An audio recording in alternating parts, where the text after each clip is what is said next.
Well, hey, we're back for Digging Deeper here with the mustached man. Oh, man. My Brandon. first ever Digging Deeper with the stash. Well, I must ask you a few questions.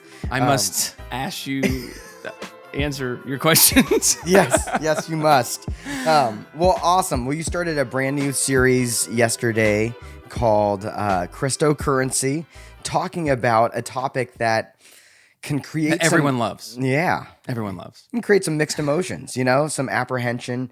You even use the word or the phrase self-conscious a little bit in the green room where you're kind of like, I know that you were feeling the pressure of like, man, this is a tough topic and things like that. What about money and talking about money and even biblical principles surrounding finances creates such apprehension for you, and what creates that, do you think, for other people as well? Well, I think that it's such a personal matter, right? And personal in the sense of private. Unless someone lives in a way externally that you can see just how much they have, and most of the times those people don't really care anyway because they are showing what they've got based upon all their possessions. Mm-hmm. A lot of times people's spending is more private. And so when you start to get up in people's business talking about money, including getting in your own business, you're exposing something very private in a public way.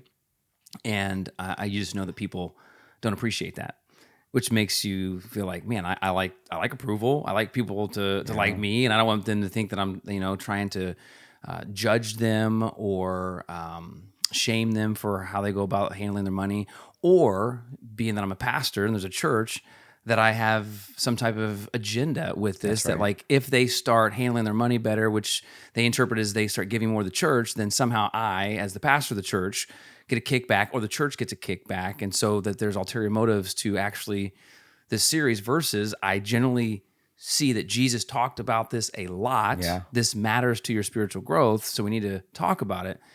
But you just know you're already coming into the conversation with all those things probably kind of front load in people's minds.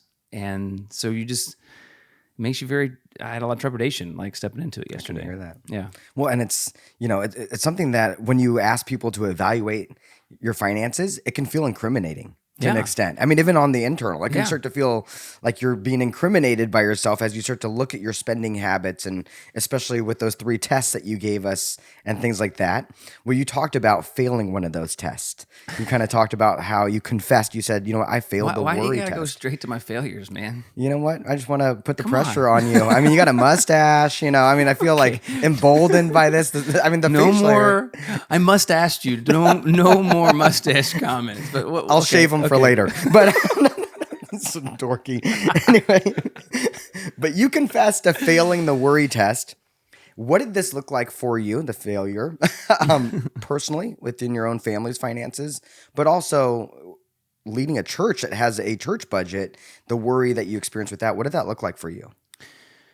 Well, I think the failure has come where I recognize that I've wanted to have more of a tendency to be close-fisted. And started to ask compromising questions in my head to things I've already resolved that I believe that personally or as a family that we're going to devote and give kind of our budget to, or even the church. And so, it's not to say I can't or I won't. I haven't failed in the sense of like we've stopped changing our priorities, but I've asked a lot of questions wanting to reconsider the priorities in light of the current situation financially with the inflation. Mm-hmm. And so whether that's with the church and how much money do we give away as a church, and how much money should we start actually saving, and how much should we cut spending in other areas? And those same questions are the exact same questions that I'm asking for my household. Yeah. And when I recognize how much I'm thinking about and preoccupying my mind on money and how much and what number and what's the safe amount, and there's a lot of anxiety, there's a lot of worry, there's a lot of fear in there. And that for me is how I failed the test, because I look and I say, man, like I have everything, and the church is that God's provided what we need, and even then some, abundance, way more than we need. And yet in this one moment in time where we're in an inflationary cycle, and for Rise City Church, it's the first economic downturn we've ever really existed in. Like, this is where actually my faith is getting tested. That's why that line that Jesus asked, why do you have such little faith? It's like, God's like, okay, I understand it, but like, why are you getting so worried? Have I not? Yeah, I take care of the birds and I clothe the lilies, but have I not provided for you in Rise City Church in the course of your entire time as a church being alive, like right since we launched? And so when I recognized that was like, man, I failed that test, and I want to admit that so I don't start acting on that failure and withholding what we give or saving more than what we need or cutting spending. Cutting spending can be a really good thing, but like, you know what I mean? But like just Unnecessarily, yeah, out of fear. readjusting everything Yeah. out of fear. Well, good. Well, it seems like the circumstances, like you kind of mentioned, this economic downturn, it's not stopping. It's not Doesn't look so, over. yeah. I don't think that it's going to get better. I think that it might even get worse, you know, just looking at the climate and things like that. When it keeps on coming at you, how do you correct those worries and fears? And then how do you also continue to create protections for yourself so that you can be founded in faith and not in fear when it comes to these things? Well, I think a part of overcoming the worries is past track record. The problem is if you don't have a past track record, your worries are going to eat you alive. And what I mean by that is, I mentioned yesterday that Jamie and I personally started off, and I would say even in the life of our church, like when Rise City Church started and when Jamie and I started our marriage, we created definitive priorities to our budget and where money would go, which was super helpful. Yeah. Because when you're at the start of something, you know, I'm saying this is the precedent.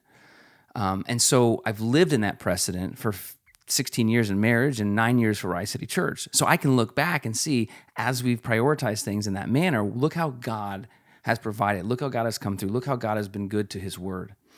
Hard part is when you've never done that, the biggest step of faith maybe is just to start doing it right now.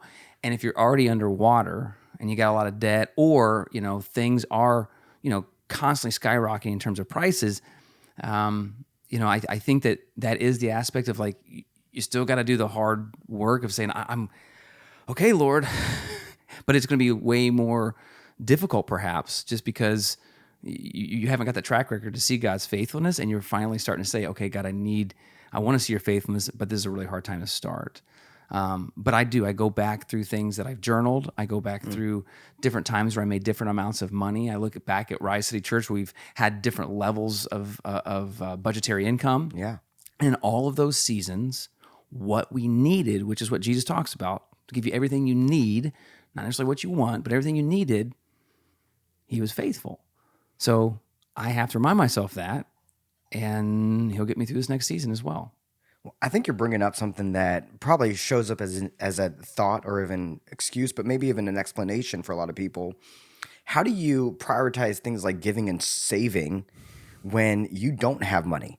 Like, I mean, it's easy to say, like, you know, prioritize giving and saving if you have an abundance. But how about for someone who's living check to check? Maybe they're on a fixed income. Maybe they don't have enough and they're just trying to survive. They're not living extravagantly, but they're just trying to survive. How do you apply these biblical principles to something like that? I would always compromise savings and never compromise giving. So I would start with, how do I give my first to God? Whether that is, you know, I make $15 an hour, so I'm going to seek to give $1.50 of that, or I make $150 an hour. I'm going to, you know, give $15 of that. I think that's the right math, 10%, or whatever. But I would tell you right now, like in our situation, we don't compromise our giving, but we definitely shifted our savings because we have less margin. Like we can't save as much as we want. I would love, theoretically, this is us. Our goal would be give 15%, save 10%, and live off the rest. So 25% of my income, I don't even look at. Yeah. I'm not able to do that right now. I have 4 kids, food prices, all that kind of, like, so we're probably now saving in the realm of like maybe 3 to 5%. And that's so 7%'s been swallowed in that. And I'm frustrated by that. But I can't do anything. But I can't compromise the giving because I'm called to give God my first, my best. So we'll look at in a few weeks the story of the widow who offers her mite. You know, like this equivalent about a penny. It's all she had, but she still gave first and watched what God could do through it. So I would just say for someone that's struggling, one, you do have to have an honest evaluation of, why am I at the level of income I have feeling pinched? Is it because everything's so expensive? And And I think that's why a lot of people are starting to feel that, and they're realizing maybe California, is why this isn't the best place to live and to move. And I understand that, and I think that's a wise decision for some people based upon their economic income levels. But other people find themselves in that position because of other discretionary spending habits that they've had, or things that they think are absolute priorities. Like, I've got to have my Netflix subscription, or I've got to have this much data for my phone, or unlimited phone plan. Like, if those are the things that are pinching your margin, then those are things I would say you need to readjust and give God your first before you give it to Netflix or Disney or whatever subscription. But I don't want to also sound trite or lacking empathy, because there are a lot of people that it's like, man, I'm just trying to make ends meet, right? And I would just say, but our God is bigger than that. So figure out how you can first start by giving to the Lord and investing in kingdom things, and then watch what he does to multiply that. And it's one of those things, I talked to so many people yesterday, Robert, that like, man, I until I started to like actually be generous with my resources, I didn't know how it was possible. I didn't know, it just seemed like this was madness, and I shouldn't do this. And then when I actually just said, I'm just going to do it, then all of a sudden they saw that God actually, they provided, and provided could be like there was extra income. Provided could be like I started to see other things I used to think were so important, not so important, so I cut back on that. But until you do it, and that's why I'm passionate about it, until you start giving God your first and seeing how God is faithful to his word, you're not going to, it's going to feel like you're stepping off a cliff, because it doesn't make sense. But you got to start somewhere, right? And so... And you said it well. I think that it has so much to do with priority. And I think that's why you kind of started with the treasure test and things like that too, where, we always ask our kids to evaluate things. We say, is that a need or a want? Yeah. I think sometimes as adults, we need to ask ourselves that same thing in our spending habits. Is that a need or a want? What are the things that we actually need? And when we start to like contextualize more of our life into Jesus and his kingdom and those types of things, seeking first the kingdom of God and his righteousness, then we find ourselves not needing as much, and then we see how God provides. Yeah. I mean, that widow that you're going to talk about in a couple weeks here, I mean, she was fully prioritizing faith, so she was willing to give the resources away, knowing that God was going to provide for her, and that's just an amazing testimony of that as well. So, it's a scary place to be in, especially if I had the benefit of having a wife that, as I mentioned, had that discipline that really helped me in getting my kind of financial house in order. I also have the recollection as a child watching my parents write checks to give to the church. Those things were formative to me. So if you're someone that didn't come from a household that was a practice, or generosity wasn't there, like, you are initially working uphill, because this is a completely almost countercultural mindset. But it's a kingdom-centered mindset.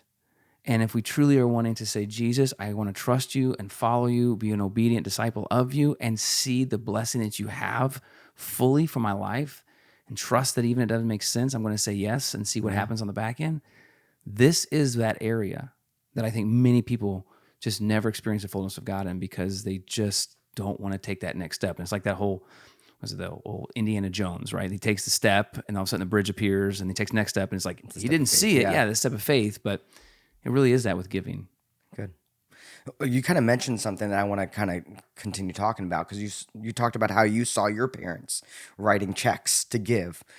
A lot of times we don't have that anymore. We have auto pay, we have scheduled giving, things like that. How can we still kind of teach our kids, emulate for our kids, show them those things so that they have those same memories that would actually help them? That's a great question. I mean, we're not going back from the digital age. And I don't think checks are going to make a comeback. Like, hey, I got my checkbook, it's like having a mustache, it's cool Check again. it out. Check it out. Okay, sorry. Check it out. You're unbelievable. I know. But I think, how do you begin to help your kids and invite them into seeing what you're doing? And sometimes that feels like a breach of privacy, because like, hey, kids, check out what we're giving. But I think it's important, like, because your kids do not have the ability. None of us have the ability. That's why all of us like make up our own narratives. When we see people on the phone, we have no idea what they're looking at. And we just assume, wow, they're probably looking at this, probably looking at that. And so like, I want them to see that I'm going to, in this situation, Rise City Church or I'm going to Convoy of Hope, or I'm going to Campus Crusade, or I'm going to these different things, or Compassion International. And I want you to see I'm going here and I'm clicking give now. And maybe you want privacy. Like my kids don't need to know how much I give because then they, whatever. But, or you can show them, but if they see it and you invite them into it. And I think it's important that you encourage your kids to give. So like, it's very simple. But every time our kids make money, and generally the money they make is because I gave it to them because they did chores or they, did some lemonade stand. But like they have to give first, save second, live off the rest. So, I know, Shepard loves Pokemon, right? And he's trying to buy this Pokemon graded card, which that's a whole nother episode. I don't understand it. I don't get it. And he goes to Pastor Robert. He comes every Sunday and he goes, yeah. Can you check the price on this one? Yeah, so we go to eBay yesterday, and Shepard wins his first Pokemon card auction yesterday. He won it. He was excited about that. He won it. And he went out, and he did some bake sale and sold lemonade, and he had some shorts. So anyway, he spent like $20 on this card. And he had, I think, like $26. He's like, oh, I got 6 left. I was like, no, you don't. Remember, we were talking, you have 26. So $2.60 at least is we're going to give. And then $2.60 we're going to save. And then you've got this much left. And so I'm just trying from a young age to help him see that, oh, I got this much money. It's like, well, no, you don't. We first give our first and best to God. And then it's important, if you can, to save. And then you've got this much money. That's good. And so I think bring your kids into those things, helping them see things digitally, are just some simple things that I hope, I mean, it's kind of a chemistry lab experiment because I don't know yet, but I hope builds a framework for my kids seeking to be generous and thinking of God first with their finances later on. I'll literally have my kids hit the give now button. That's cool. Sometimes just to so they can be part of it. Yeah. And then I think giving is also something not just that we do on a routine type thing, but also that we live a lifestyle of generosity. Yeah. And so even finding ways of saying, hey, this neighbor is sick.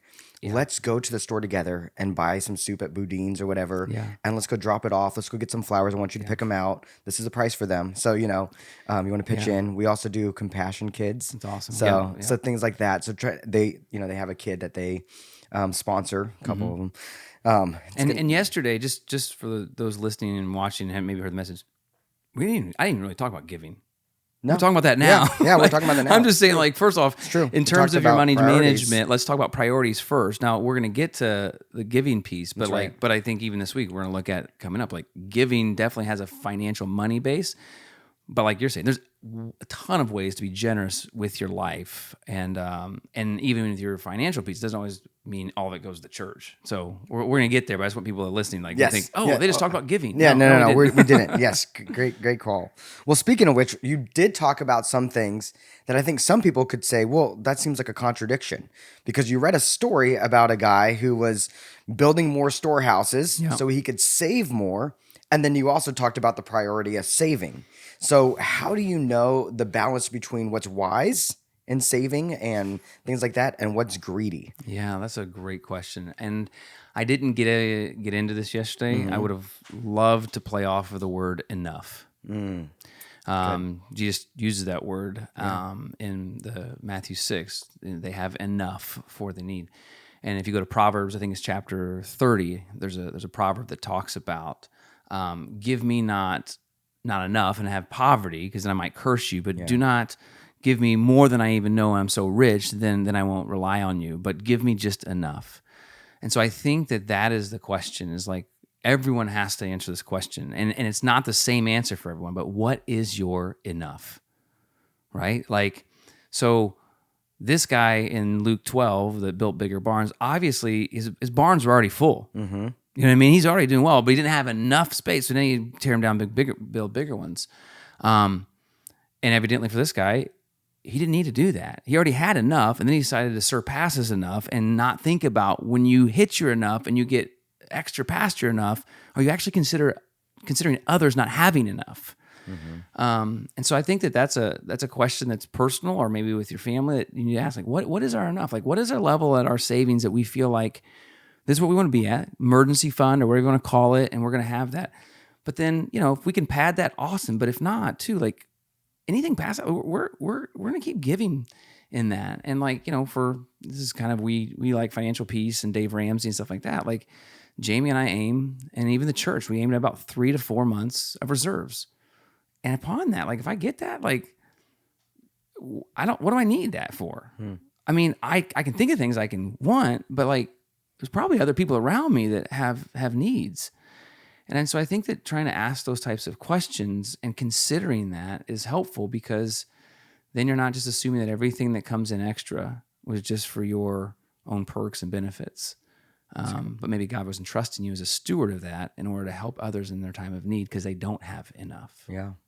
Well, when you talk about enough, and everyone's enough is different, so much of that definition of enough, because, if you've had a precedent of a certain lifestyle, a certain standard of living, then enough might seem a little opulent to someone else who maybe has a different type of precedent and things like that. And so that creates, I think, in a lot of people, things like debt, because they're trying to live up to a certain standard that they have in their head of what they call enough and things like that. Now, of course, you kind of mentioned and you talked about how debt was destructive for you early on. And so you obviously agree that debt is bad. Now, I have a question. There's a acceptable debt that we seem to accept quite often in our culture, and oftentimes it's the biggest and the longest debt. Why is a mortgage seemingly acceptable debt? Or is it? Because a mortgage, and some people would disagree with this, but a mortgage in most settings maintains, if not increases, its value. So it's more of an investment than it is a debt.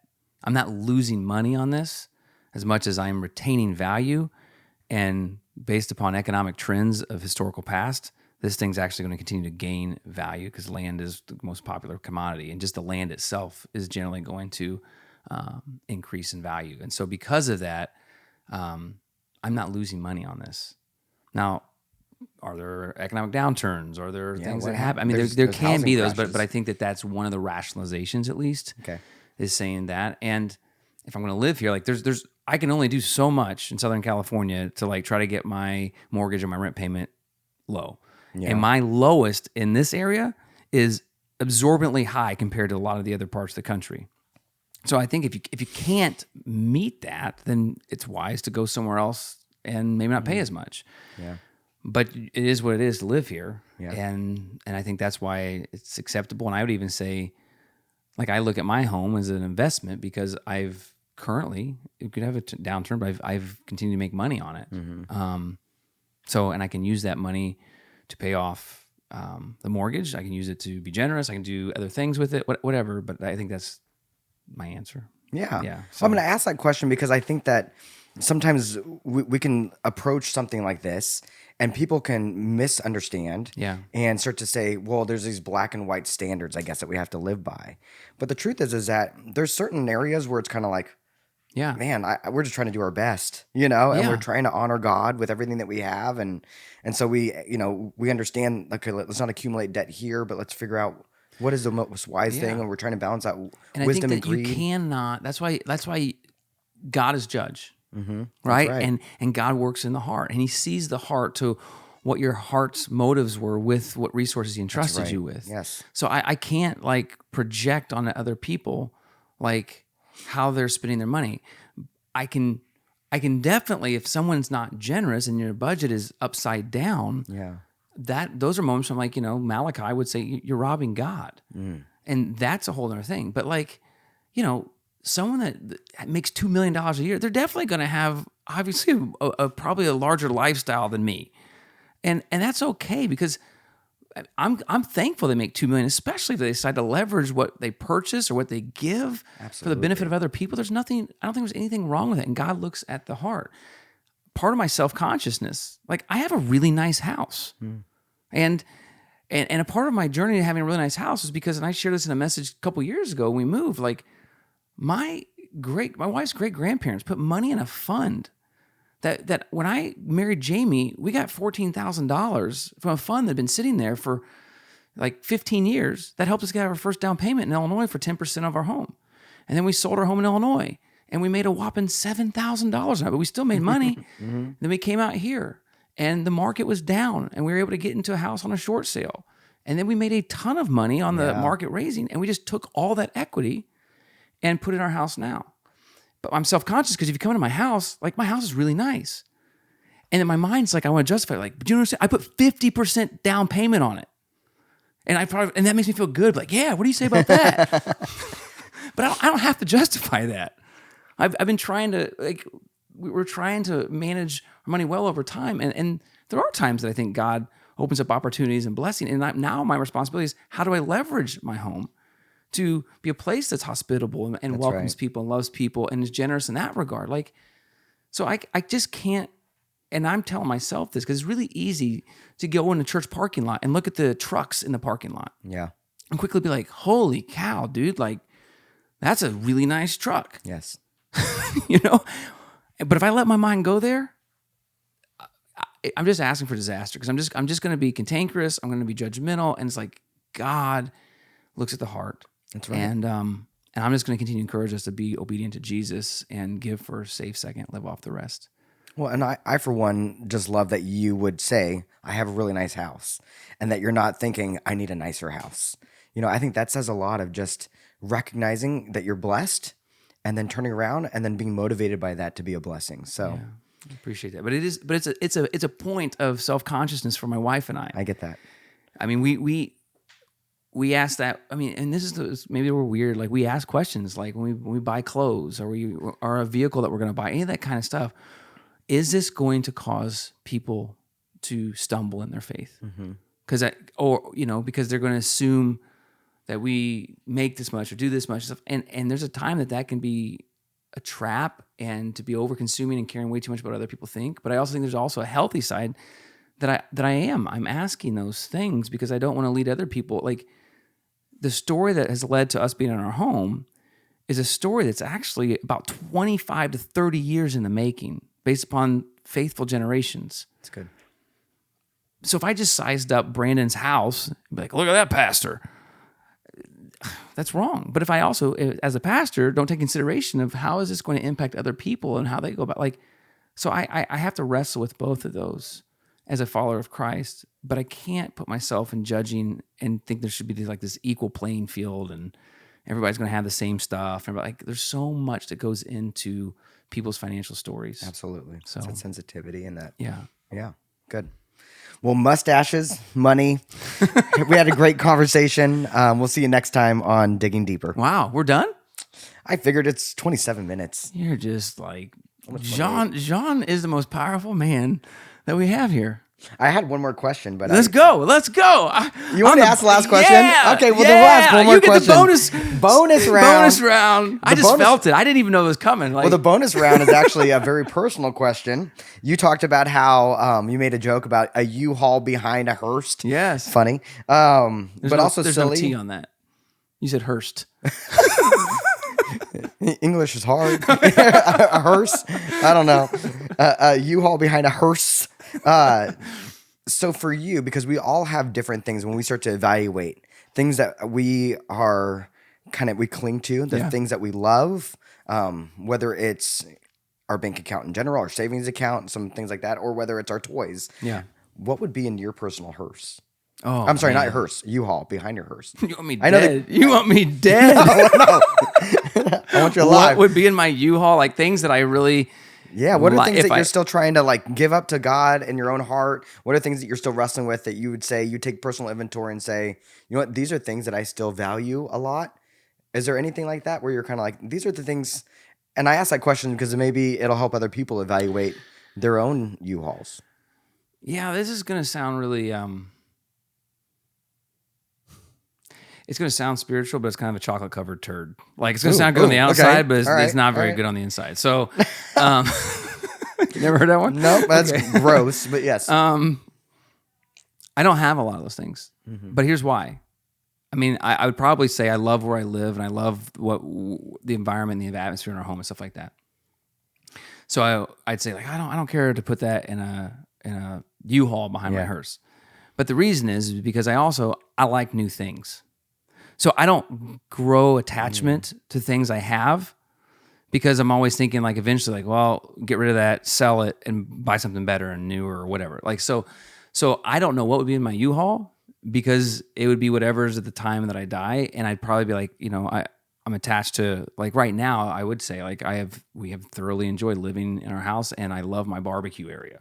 Ooh, I love my barbecue area, I've had some of your barbecue. It's and good. I love that. But I wouldn't like not leave there. But I'm just saying, like, I think I don't have a lot of like a couch or car. We don't care about cars, so my car doesn't mean much to me. Evidently, you can see I haven't fixed any of the scratches or the dents, The rust. the rust. But I always, in my mind, am thinking about, this is temporary, but I'm going to get something else different eventually, which is earthly. And so that's what I'm saying. Like, it's not spiritual, because I'm always thinking, like, Yeah, no, it's true. but I'm not attached to anything, because I'm okay moving on to the next thing. But I like the next thing. That's relatable. I think that our whole world is ordered to search after the latest and the greatest. Yeah. It's like there's always some new thing coming out. Yeah. Eventually this iPhone's going to feel ancient. Yeah. Things like that. Yeah. So anyway, I don't know. Possession wise, there's nothing. There's things actually that belong to my father when he died. Like, I would, that better be in my U-Haul, but that doesn't seem like, Yeah. those are relics, so. Anyway, I don't know if that last, huh? No, I think you're right. Oh, okay. It was just a question that was intended to something? kind of help. In your race cars that you had back in the day? No, those or, race cars are done. no. Honestly, for me, it's more personal things. Like, I think maybe people's approval would be in there for me. Oh, yeah. If you want to go there. Yeah, I do. Like, a little deeper. Like, okay. Well, yeah. People's approval, big time. Like, success my reputation. yes, like, those how things. all that kind of stuff is definitely my U-Haul. I was thinking possessions wise. I know. So, Because we usually do, but there's like these value bases that we all hold to and cling to. I think part of being a follower of Jesus is trying to yeah. live more for him, which means dying more to ourselves, and that includes sometimes material things, and sometimes includes some very personal or emotional or spiritual or mental things. Yeah. Those tend to be for me because I don't have a lot of stuff. So Yeah. and stuff always comes in and out, like you. Sure. We kind of talked about. Sure. So that's Cool. good. Well, that was a bonus round. Yeah. A little bonus round. And then, we are going to be talking about cryptocurrency for 3 weeks. So digging deeper is going to be very, interesting. I don't know where we'll go with all this, but I think it'll be about a month long a of money. huge profit to you to Oh keep my listening goodness. to this. I think it'll be a great investment. Digging deeper. You're So, home for the greatest puns on the planet. Digging deeper on deposits today. We'll see you next time. See you later.